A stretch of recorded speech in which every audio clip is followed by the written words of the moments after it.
ದೆಹಲಿ ಒಳಗ ಏನಾಗ್ಯದ ಅನ್ನೋದು ನಾವೆಲ್ಲರೂ ನೋಡಿವಿ. ವಿದ್ಯಾರ್ಥಿಗಳು ಯುವಜನರು ಎರಡು ಪ್ರಶ್ನೆಗಳನ್ನು ಪ್ರಧಾನವಾಗಿ ಇಟ್ಕೊಂಡು ಅಲ್ಲಿ ಸ್ಟ್ರೈಕ್ ಮಾಡ್ಲಿಕ್ಕತ್ತಿದ್ರು. ಒಂದು, ನೀಟ್ ಪೇಪರ್ ಲೀಕ್ ಯಾಕಾಗ್ಯದ ಅದನ್ನು ವಿಚಾರಣೆ ಮಾಡಬೇಕು. ಅದ್ರ ಹಿಂದೆ ಏನು ನಮ್ಮ NTA ಡಿಪಾರ್ಟ್ಮೆಂಟ್ ನಡೆಸ್ತದೋ ಅದನ್ನು ಆ NTA ರದ್ದು ಮಾಡಬೇಕು. ಯಾಕಂದ್ರೆ ಇದಕ್ಕಿಂತ ಮುಂಚೆ ಭಾಳಷ್ಟು ಸಲ ಮೊದಲು ನೀಟ್ ಪೇಪರ್ ಲೀಕ್ ಆಗ್ಯದ. ಇದು ಮೊದಲನೇದಲ್ಲ. ಇದಕ್ಕಿಂತ ಮುಂಚೆನೂ ಕಳೆದ 10 ವರ್ಷದಾಗ ನೋಡಿದ್ವಿ ಅಂತಂದ್ರೆ ನಾವು ನೂರಾರು ಪೇಪರ್ ಲೀಕ್ಗಳ ಬಗ್ಗೆ ನೋಡಿವು. ನಾವು ಇದರ ಹೊಣೆ ಹೊತ್ತು ನಮ್ಮ ರಾಷ್ಟ್ರದ ಮಿನಿಸ್ಟ್ರ್ ಏನಿದ್ದಾರೆ, ಎಜುಕೇಷನ್ ಮಿನಿಸ್ಟ್ರು ಪ್ರಧಾನ್ ಅವರು ರಾಜೀನಾಮೆ ಕೊಡಬೇಕು ಅಂಥೇಳಿ ಅಲ್ಲಿ ಮುಖ್ಯವಾಗಿದ್ದಂಥದ್ದು. ಆದ್ರೆ ಈ ವಿಷಯದ ಬಗ್ಗೆ ಸರ್ಕಾರ ಯಾವುದೇ ರೀತಿ, ನಾವು 25 ದಿವಸದ ತನಕನೂ ಅಲ್ಲಿ ಸ್ಟ್ರೈಕ್ ಮಾಡಿವಿ ವಿದ್ಯಾರ್ಥಿ ಯುವಜನರು, ಅಂದ್ರೆ ಒಬ್ಬರು ಬಂದು ನಮ್ಮ ಜೊತೆಗೆ ಅಲ್ಲಿ ಸಂಧಾನ ಮಾಡಲಿಲ್ಲ, ಮಾತುಕತೆ ಆಡಲಿಲ್ಲ.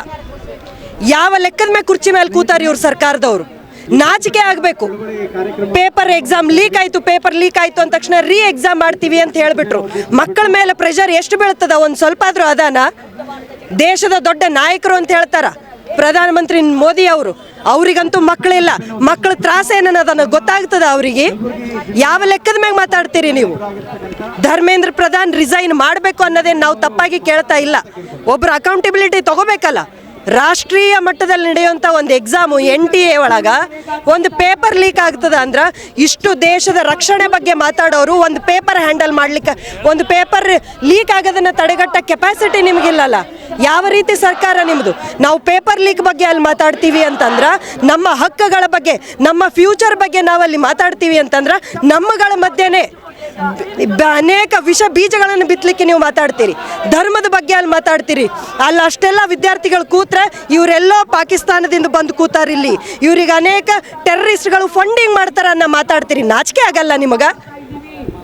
ಭಾಷಣಕ್ಕೆ ಬಂದಾಗ ನಮ್ಮ ಭಾರತ ದೇಶ ಯುವಜನ ಪ್ರಾಬಲ್ಯ ಹೊಂದಿರುವಂಥ ದೇಶ ಅಂತ ಹೇಳ್ತೀರಿ, ಯುವ ಭಾರತ ಅಂತ ಹೇಳ್ತೀರಿ. ಅದೇ ಯುವ ಜನರ ಮೂಳೆಯನ್ನು ಮುರಿಲಿಕ್ಕತ್ತೀರಿ ನೀವು ನಿಂತು. ಪೊಲೀಸರು ಒಬ್ಬೊಬ್ಬರು ಅವತ್ತು ನೋಡಿವು ನಾವು 20ನೇ ತಾರೀಕಿನ ಅರೆಸ್ಟ್ಗಳಾದಾಗ, ಪೊಲೀಸರು ಅಟ್ಯಾಕ್ ಮಾಡಿದಾಗ ಪೊಲೀಸರುಗಳು ನೇಮ್ ಪ್ಲೇಟ್ ಇಲ್ಲ. ಯಾರಿಗೆ ಹೆದರ್ಲಿಕ್ಕತ್ತೀರಿ ನೀವು? ಪೊಲೀಸರು ನೇಮ್ ಪ್ಲೇಟ್ಗಳಿಲ್ಲ. ಒಬ್ಬೊಬ್ರ ಕೈಲಿ ಅದ್ರ ಮಧ್ಯಕ್ಕೆ ಸಿವಿಲ್ ಡ್ರೆಸ್ ಒಳಗೆ ಬಂದು ಹೊಡಿಲಿಕ್ಕತ್ತಾರ. ಒಂದಾದ್ರೂ ಆ್ಯಕ್ಷನ್ಗಳು ತೊಗೊಂಡ್ರೆ ಯಾರು ಅವರು ಸಿವಿಲ್ ಡ್ರೆಸ್ನಾಗ ಬಂದು ನಮಗೆ ಹೊಡೆಯವರು? ಪೊಲೀಸರು ಗುಂಡಾಗಳಗತ್ಲೆ ವರ್ತನೆ ಮಾಡಿರಿ. ಪೊಲೀಸರು ರಕ್ಷಣೆ ಕೊಡಬೇಕು ಅನ್ನೋ ಮಾತು ಹೇಳ್ತಿರಲ್ಲ. ಯಾವ ರಕ್ಷಣೆ ಇದು ವಿದ್ಯಾರ್ಥಿಗಳ ಬಗ್ಗೆ, ಯುವಜನರ ಬಗ್ಗೆ ನಿಮ್ಮದು? ಮಹಿಳೆಯರ ಮೇಲೆ, ವಿದ್ಯಾರ್ಥಿನಿಯರ ಮೇಲೆ ನೋಡಿದ್ವಿ ವಿಡಿಯೋಗಳಲ್ಲಿ. ಯಾವ ರೀತಿ ಕೈ ಮೈ ಮುಟ್ಟಿದಿರಿ ನೀವು ನಮ್ಮದು? ಯಾರು ಎದೆ ಮುಟ್ಟಿದಿರಿ? ಒಂದು ಹುಡುಗಿ ಪಾಸ್ ಆಗಿ ಹೋಗ್ತಿದ್ದಾರೆ, ಬೆನ್ನಲ್ಲಿ ಕಾಲು ಮಧ್ಯಕ್ಕೆ ಲಾಠಿ ತುರುಕಿದವರು ನೀವೇ ಪೊಲೀಸರು. ನಾಚಿಕೆ ಆಗಬೇಕು. ಈ ಎಲ್ಲ ವಿಷಯಗಳ ಬಗ್ಗೆ ಒಂದು ಮಾತು ಆಡಲಿಲ್ಲ ಇಲ್ಲಿವರೆಗೂ. ಧರ್ಮೇಂದ್ರ ಪ್ರಧಾನ್ ರಿಸೈನ್ ಮಾಡಲೇಬೇಕು. ಇಷ್ಟೆಲ್ಲ ಆದರೂ ಒಂದು ಮಾತು ಬಂದಿಲ್ಲ ಇಲ್ಲಿವರೆಗೂ ನಿಮ್ಮಿಂದ. ವಿದ್ಯಾರ್ಥಿಗಳ ಹಕ್ಕಿಗಾಗಿ, ನಮ್ಮ ಭವಿಷ್ಯಕ್ಕಾಗಿ ನಾವು ಮಾತಾಡ್ತಾ ಇದ್ದೀವಿ. ನಮ್ಮ ಮೇಲೆ ನಡೀತಿರೋಂಥ ದೌರ್ಜನ್ಯ ನಾವು ಸಹಿಸಲ್ಲ. ನೀವು ಯಾವುದೇ ಹೆಸರು ಕೊಡ್ಬೋದು, ಜೆನ್ಸಿ, ಕಾಕ್ರೋಚ್, ನೀವೇನೇ ಅನ್ಬೋದು ನಮ್ಮನ್ನು. ವಿದ್ಯಾರ್ಥಿ ಯುವಜನರ ದನಿಯನ್ನು ನೀವು ತಡಿಲಿಕ್ಕಾಗಲ್ಲ.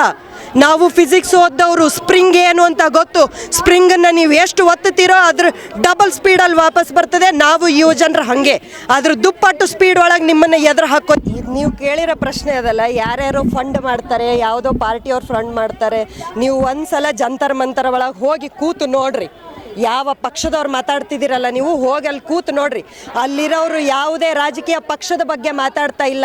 ನಾನು ಈ ರಾಜ್ಯ ಹುದ್ದೆಗೆ ಸೇರಬೇಕು ಅಂತೇಳಿ ಯಾರು ಮಾತಾಡ್ತಾ ಇಲ್ಲ.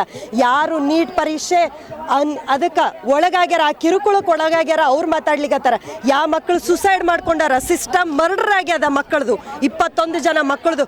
ಅವ್ರ ಮನೆಯವ್ರು ಬಂದು ಅವ್ರ ಅಪ್ಪ ಅಮ್ಮ, ಅವ್ರ ಅಣ್ಣ ತಮ್ಮ ನಿಂತು ಮಾತಾಡ್ಲಿಕ್ಕತ್ತಾರ. ಅವ್ರಿಗೆ ಯಾವುದೇ ರಾಜಕೀಯ ಸಂಬಂಧ ಅಲ್ಲ.